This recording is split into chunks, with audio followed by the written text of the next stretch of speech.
Hello hi friends, அம்மா ஊருக்கு போயிட்டு வந்தாச்சு. பார்த்திங்கன்னா எங்களுக்கு வர்றப்போ நாங்கள் போகிறப்போ பார்த்திங்கன்னா கொஞ்சம் ஷார்ட்கட் வழியாக போவோம் அப்படின்னு சொல்லிட்டு போனோம். ஆனால் சுற்றி சுற்றி போனதில் பார்த்திங்கன்னா பாதை மறந்து போச்சு. சரி ஓகே அப்படின்னு சொல்லிட்டு போனது ஒரு விதத்தில் நல்லதாக போச்சு. நான் படித்த ஸ்கூலெல்லாம் பார்க்க முடிஞ்சது. ஏன்னா அந்த ஸ்கூலெலாம் பார்த்து ரொம்ப நாள் ஆயிடுச்சுங்க. அதனால் வர்றப்போ கொஞ்சம் லேட் ஆயிரும் அப்படிங்கிறதுக்காண்டி நாங்கள் மெயின் ரோட் வழியாக வந்துட்டோம். கிட்டத்தட்ட ஒரு 5 கிலோமீட்டர்ஸ் இதுக்கு அதுக்கும் டிஃப்ரெண்ட் இருக்கும். பார்த்திங்கன்னா அது என்னன்னு தெரியல. கல்யாணம் முடித்து பொண்ணுங்க முதல்ல பிறந்த வீட்டிலேருந்து புகுந்த வீட்டுக்கு அனுப்புவாங்க. அப்போலாம் கண்ணெலாம் கலங்கி அப்படியே கண்ணில் அவ்வளோ ஒரு தண்ணி தேங்கி இருக்கும் பார்த்திங்களா. அந்த மாதிரி தான் எனக்கு இன்றைக்கி இருந்துச்சு. என்னென்னு தெரியல. அம்மா வீட்டுக்கு போயிட்டு திருப்பி ரிட்டன் கிளம்பணும் அப்படின்னு சொல்கிறப்போ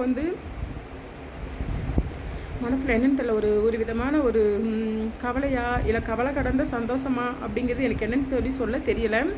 இங்கேருந்து போகிறப்ப சந்தோஷமாக போனேன். அங்கேருந்து ஆனால் திருப்பி நம்ம ஊருக்கு வரணும், வத்தராப்புக்கு வரணும், அதாவது எங்கள் வீட்டுக்கு வரணும்.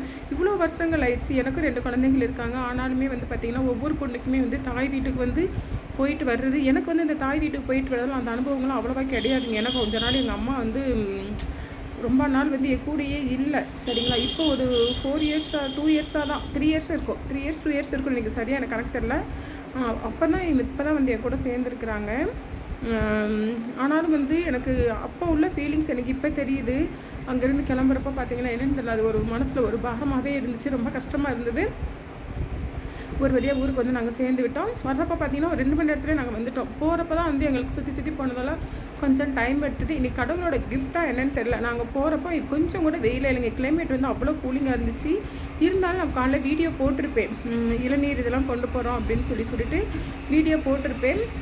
பார்த்திங்கன்னா இளநீரும் குடித்தோம். பாதி குடித்தோம், பாதி அம்மா கொண்டு போய் கொடுத்துட்டோம். ஏன்னா 2 லிட்டர் கொண்டு போனேன். எங்கள் வீட்டுக்கார் குடிக்கல. நான் இப்போ இந்த வீட்டில் இருந்து வீடியோ போடுறதுனால எல்லாம் என்னை நீங்கள் ஒரு வசதியான பொண்ணுன்னு சொல்லி நினச்சிருப்பீங்க. அப்படிலாம் கிடையாதுங்க. என்னோடய பழைய வீடியோ ஜெய்சினி சேனல் பார்த்து உங்கள் உலகம் பார்த்தா தெரியும். அதில் கொஞ்சம் கொஞ்சம் சொல்லியிருப்பேன். நான் ஃபுல் என்னோடய ஸ்டோரி சொல்லியிருக்க மாட்டேன், கொஞ்சம் கொஞ்சம் சொல்லியிருப்பேன். என்னென்னா நான் ரொம்ப ரொம்ப ரொம்ப ஏனப்பட்ட பொண்ணு தான். எனக்கு அப்பா கிடையாது, அம்மாவும் இப்போ தான் சொல்கிறேன். தாத்தா பாட்டி வளர்த்தாங்க. அவங்க காலத்துக்கு அப்புறம் ரொம்ப கஷ்டப்பட்டேன். நான் படாத கஷ்டங்களே இல்லைன்னு சொல்ல முடியாது. அவ்வளோ ஒரு கஷ்டப்பட்டேன். ஒரு வேளை சாப்பாட்டுக்கு. அதனால தான் காலையில் தினமும் இந்த உலகத்தில் எந்த ஒரு ஜீவனுமே சாப்பாடுங்கிறது ஒன்று இல்லாமல் இருக்கக்கூடாது அப்படின்னு சொல்லிட்டு தாத்தா பாட்டி வளர்த்தாங்க. அவங்க தாத்தா எல்லாம் இன்ஸ்பெக்டராக இருந்தார். ஓரளவு நல்லா வளர்த்தாங்க. இருந்தாலும் எனக்கு அந்த தாய் தந்தை இல்லை அம்மா அப்பா இல்லைங்கிற ஒரு ஃபீலிங்ஸ் எனக்கு இருந்துட்டு தான் இருந்தது. இருந்தாலும் சரி ஓகேன்னு சொல்லிட்டு அப்படி தான் வளர்ந்தேன். ஆனால் ரொம்ப கஷ்டப்பட்டு தான் வளர்ந்தேன். தாத்தா பாட்டி இறந்ததுக்கப்புறம்லாம் ரொம்ப ரொம்ப சொல்ல முடியாது. அந்த துன்பத்தில் வாய் விட்டு என்னால் சொல்ல முடியாது. ஒரு பொண்ணாக இருந்து நான் எவ்வளோ கஷ்டப்பட்டேன் அப்படிங்கிறது அப்போல்லாம் ரொம்ப கஷ்டப்பட்டேன். அந்த நேரத்தில் தான் எங்கள் வீட்டுக்கார் என்னை மேரேஜ் பண்ணிட்டார். எங்களோட மேரேஜ் ஒரு ஆக்சிடென்ட்னு சொல்லலாம், சரிங்களா. அப்படி தான் எங்களோட மேரேஜ் நடந்தது. அதனால் நான் இப்போ சொல்ல விரும்பலை. ஸ்டெப் பை ஸ்டெப்பாக கொஞ்சம் கொஞ்சமாக நான் உங்ககிட்ட நான் ஷேர் பண்ணிக்கிறேன். அப்படி தான் எங்களோட மேரேஜ் முடிஞ்சது. அம்மா வீட்டில் நான் இப்போ உங்களுக்கு இந்த வீடியோலாம் அடுத்தடுத்து நான் காட்டுறேன் பாருங்கள். அம்மா வீட்டில் பெரிய வீடெலாம் கிடையாதுங்க. அம்மாவுக்கு அதாவது வாடகை வீடு தான். மாதம் ஒரு 800 ரூபா வாடகை கொடுத்துருக்காங்க. ஹாஸ்பிட்டல் சீட் போட்டதுக்கு பின்னாடி ஓடு போட்டிருக்கோம்.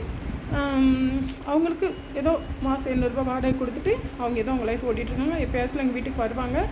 ஆனால் அது என்னன்னு தெரியலங்க.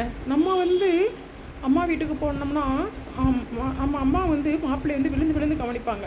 சாப்பிடுங்கன்னு சொல்லிட்டு. இதே மாப்பிள்ளையோட நம்ம அத்தை வீட்டுக்கு, அதாவது வீட்டுக்காரோட அம்மா வீட்டுக்கு போனாலும் அங்கேயும் பார்த்திங்கன்னா அவங்கள தான் கவனிக்கிறாங்க. நம்ம லேடிஸும் ஒரு பொருட்டாகவே எடுத்துக்க மாட்டாங்க. இன்றைக்கி போனோன்னே எங்கள் அம்மா என்ன நீ அப்படி பண்ணுற இப்படி பண்ணுற, முதல்ல தம்பிக்கு சாப்பாடு கொடு அப்படி தான் சொல்லிட்டு இருந்தாங்க.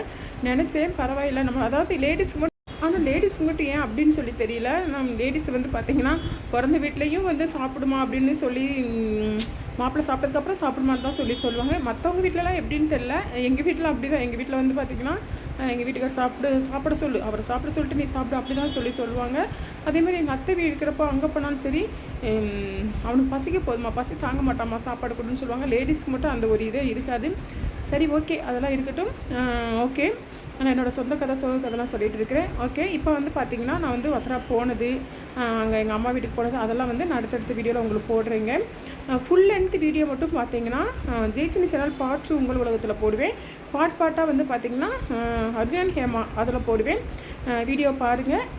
உங்களுக்கு பிடிச்சிருந்தா லைக் பண்ணுங்கள், ஷேர் பண்ணுங்கள், கமெண்ட் பண்ணுங்கள், மறக்காமல் சப்ஸ்கிரைப் பண்ணுங்கள். Okay friends, okay bye.